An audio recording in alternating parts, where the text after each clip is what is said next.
Olá, você está no programa Alma Querida.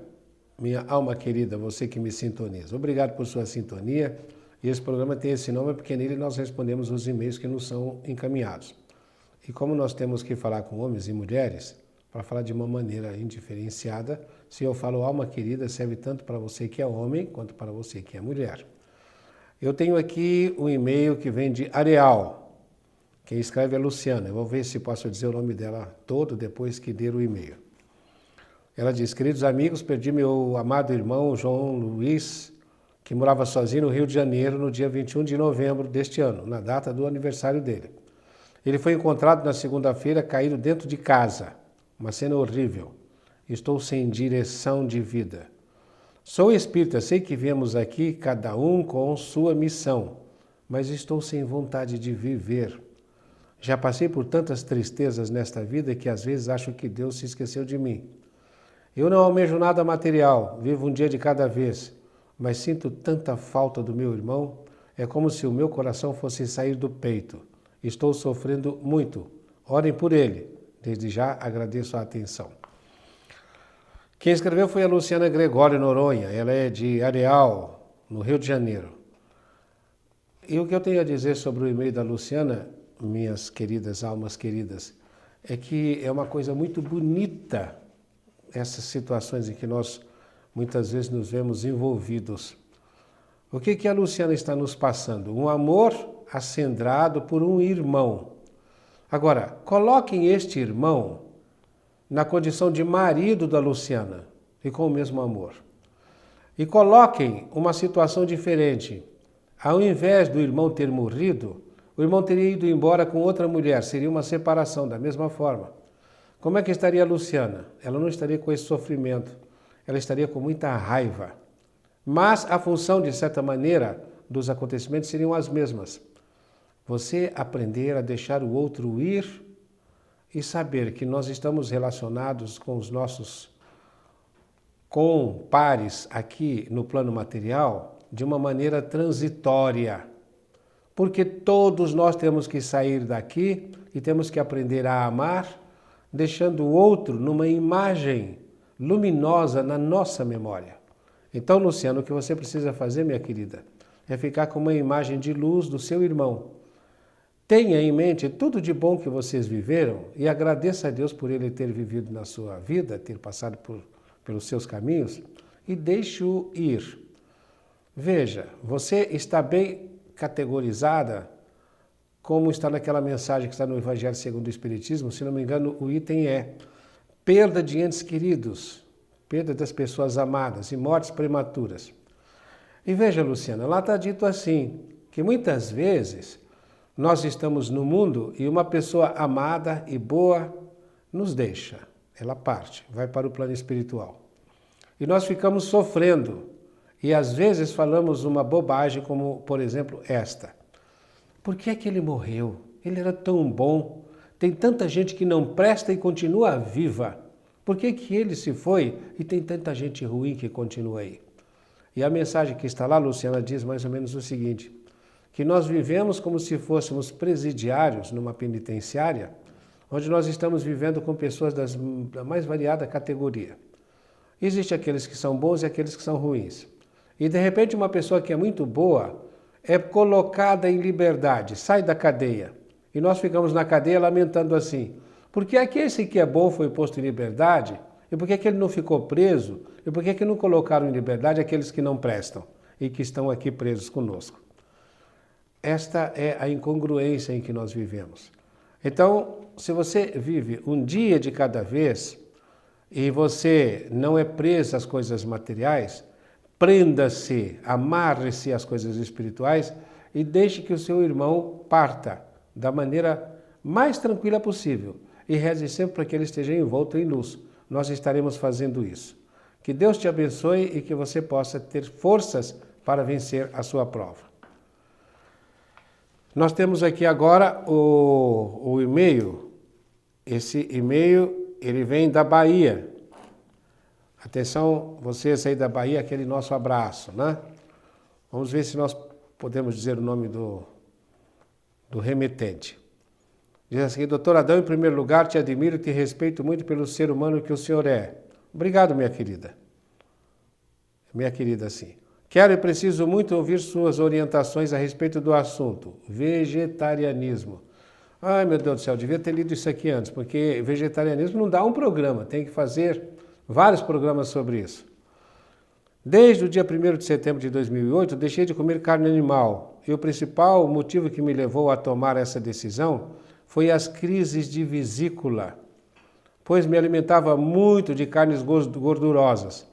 Ai, gosto muito. Qual é o brasileiro que não gosta de churrasco, não? Só o maluco como Adão Nonato, que é vegetariano, que veja só, eu sou filho de churrasqueiro, hein? Meu pai é o rei do churrasco. Eu tive que passar por uma cirurgia para retirar a vesícula em dezembro de 2008. Mas desde 1º de setembro de 2008 que parei de comer todo tipo de carne. E a minha pergunta é, parar de uma vez de comer carne prejudica o que no organismo? Pois eu me adaptei muito bem à soja e me alimento dela todos os dias. Sei fazer pratos variados com a soja, não sinto fraqueza e já fiz 2 exames de sangue e não deu anemia. Que beleza, né? É gostoso ouvir isto, porque tem tanta gente que faz tanta restrição a uma alimentação vegetariana. Né? Mas ouço muitos comentários pessoais que eu vou adoecer e ficar fraca e que isso vai acabar me deixando doente. Sei que o senhor tem décadas que não se alimenta de carne animal. Por favor, me fale de sua alimentação e se realmente preciso me alimentar com mais alguma coisa além da soja. Os demais alimentos sigo normal, arroz, feijão, frutas, legumes, etc. Obrigado e que Deus continue te abençoando, pois a sua experiência de vida nos ajuda muito. A primeira coisa que eu teria que dizer para você, Sônia Matos, de Itabuna, na Bahia, é que realmente eu me alimento de alimentação vegetariana há décadas. Eu sou vegetariano há 56 anos. Eu tenho 73 anos. Quando nós estivemos lá na Palestina, no mês passado, do dia 8 até o dia 22 de novembro, e nós tivemos que subir ao Sinai, muitas das 89 pessoas desistiram desde o começo, ficaram dormindo nos alojamentos. Outros conosco levantaram à meia-noite, à 1h nós saímos do hotel e fomos para o Alto do Sinai, para subirmos ao Sinai. Tinha que subir a madrugada inteira para chegarmos ao Alto do Sinai, para pegarmos o nascer do sol, lá do Alto do Sinai. Foi terrível. Muitas pessoas, com metade da idade, desistiram no caminho. Graças a Deus chegamos lá em cima. Não temos nenhuma intenção de subir outra vez, porque realmente é muito puxado, é muito difícil. Depois eu fiquei até com inveja daqueles que ficaram dormindo no hotel, viu? Ah, podia ter ficado lá. Mas depois que você faz essa viagem, chega lá, você se dá conta da alegria, da vibração de que você é envolvido, e você volta, ainda hoje não se emociona. E você volta e você descobre uma coisa fantástica que todos nós sabemos, fisiologicamente, que subir, de certa maneira, é menos arriscado do que descer. Você corre muito menos risco subindo, risco de queda, do que descendo. E quando você sobe, você tem que fazer uma força na musculatura para subir, e é um desafio respiratório. Quando você desce, o impacto, você desce escadas, e que eles falam lá tem não sei quantos mil degraus para subir o sinal, degrau coisíssima nenhuma, é pedra pelo caminho, você tem como estar fazendo um rapel de quilômetros. Muitos chegaram até a metade do caminho de camelos, outros até 2/3. E na volta, muitos voltaram de camelos porque não aguentaram. Nós fomos e voltamos. Não nos orgulhamos disto porque nós ficamos até com pena daqueles irmãos que não conseguiram ir. E ficamos meditando como é que Moisés subiu lá a primeira vez, ele tinha 80 anos. Quando ele subiu, tinha 80 anos. E eu ainda me perguntei, né? Estou me desviando um pouco do assunto, mas não tem importância. Eu volto, nem que seja no outro bloco. O Moisés subiu, tinha 80 anos, e me perguntei, mas como é que o cara podia ser tão curioso, mas tão curioso, porque ele viu uma fumaça lá no alto do monte, ele estava lá embaixo no vale, pastoreando as cabras do Jetro, que era o sogro dele, e ele viu uma fumaça lá em cima e foi ver que fumaça era aquela, como é que podia estar vendo fogo no alto do monte, quem é que estaria lá? E lá vai Moisés para fazer toda aquela caminhada que nós quase morremos para fazer, para chegar lá no alto do monte. Quando ele chega lá, então ele vê a sarça ardente, a tal da sarça ardente. Sarça é um vegetal, uma espécie de um capim, mato ao mesmo tempo, e que estava pegando fogo. Queimava, queimava, mas não se consumia. Ele disse, que fogo é esse que queima, queima e não consome nada? E começa a andar no alto do monte, e ele ouve uma voz, Moisés, descalça as tuas sandálias, porque você está pisando em solo sagrado. Aí ele fala com Jeová, Jeová manda ele ir no Egito para pegar os hebreus que estavam lá, os israelitas, e trazê-los, tirá-los da terra do Egito, onde eles eram escravos.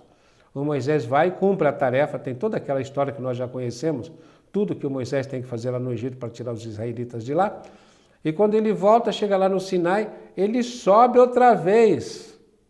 Aí ele já não tinha só 80, porque eu não acredito que ele tenha ido até o Egito e tenha voltado do Egito em menos de um ano. Ele teria no mínimo 81 anos, porque quando ele saiu e chegou lá e encontrou a mulher dele, a Débora, e que ele se casou com ela, ele tinha 40. Depois ele tinha mais 40 no deserto, que ele ficou lá no deserto, e depois ele volta lá no Sinai uma segunda vez. Ele devia ter 81, ou pelo menos 82 ou 83 anos. Ele sobe uma segunda vez para prestar contas. Ele vai dizer assim, Senhor, eles estão lá embaixo, eu cumpri a tarefa, e agora? Agora, Moisés, você desce lá e entrega os 10 mandamentos, que eu vou ditar para você. E tem histórias lindas, né? Então Jeová fala com Moisés, como é que o Moisés deve descer e o que ele deve falar para os hebreus além dos 10 mandamentos. E o Moisés que estava lá em cima conversando com Jeová, quando ele desce encontra a judeusada lá embaixo fazendo um verdadeiro candomblé em volta de um bezerro de ouro, Moisés fica tão raivoso que quebra as tábuas da lei e manda matar vários hebreus. Né? Morre centenas de hebreus naquele dia. Moisés diz, o Senhor mandou que se executasse aqueles que fizessem isso, que estão adorando bezerro de ouro, porque o primeiro mandamento diz, eu sou o Senhor teu Deus, e o segundo, você não vai ter outro Deus diante de mim. Aí quem fizer isso morre. Quando o sexto mandamento dizia, não matarás. Nós sempre dizemos, usando este exemplo, para mostrar que mediunidade é isso. Você uma hora pode estar, o fato de você ser um médium excelente, não é razão para achar que você é santo. Que num momento você pode estar sintonizado com o alto, né, com o céu, e no outro momento com o inferno. O Moisés estava lá em cima, falando com Jeová. Quando ele desce, ele manda matar pessoas, contrariando exatamente o que estava escrito na tábua da lei que ele estava trazendo. Pedro faz a mesma coisa. No momento ele fala para Jesus Cristo, quando Jesus pergunta quem diz que é o Filho do Homem, ele diz, tu és o Cristo, o Filho do Deus vivo. E Jesus diz assim, em verdade vos digo, Pedro, não foi nem a carne, nem a matéria que te disse isso, mas meu Pai que está nos céus. E logo depois o Pedro diz assim, quando Jesus diz que tem que ir para descer em Jerusalém, o Pedro diz, só se for por cima do meu cadáver. De jeito nenhum vou deixar que aconteça isso. E Jesus diz, vá de retro, Satanás. Quer dizer, no momento Pedro estava sintonizado com o Espírito, dito Espírito Santo na Bíblia, com os poderes superiores. No outro momento, ele já fazia parte da tentação do Cristo. E Jesus fala, vai de retro, Satanás. É assim, nós como médios podemos no momento estarmos sintonizados com o alto e no outro momento estarmos sintonizados com a região mais baixa do plano espiritual inferior. Então precisamos tomar cuidado com isso. Aí você pega e diz, né, da fraqueza, tudo isso nós estamos falando por causa da alimentação vegetariana. Né? Por favor, fale da sua alimentação e se realmente preciso me alimentar com mais alguma coisa além de soja. Você já tem a resposta, minha filha. Muito mais do que o que eu posso falar com você, é a resposta que você tem dos exames médicos que você fez, da sua recuperação. Mas nós vamos continuar falando disso. Tá? Depois que nós fizermos o intervalo nesse bloco, nós vamos continuar falando sobre essa história da alimentação vegetariana no segundo bloco. Antes de encerrar, queria pedir para você, escreva para cá dizendo o que você está achando do programa. O e-mail é almaquerida@tvmundomaior.com.br. Vamos fazer um intervalo, daqui a pouco nós estaremos de volta.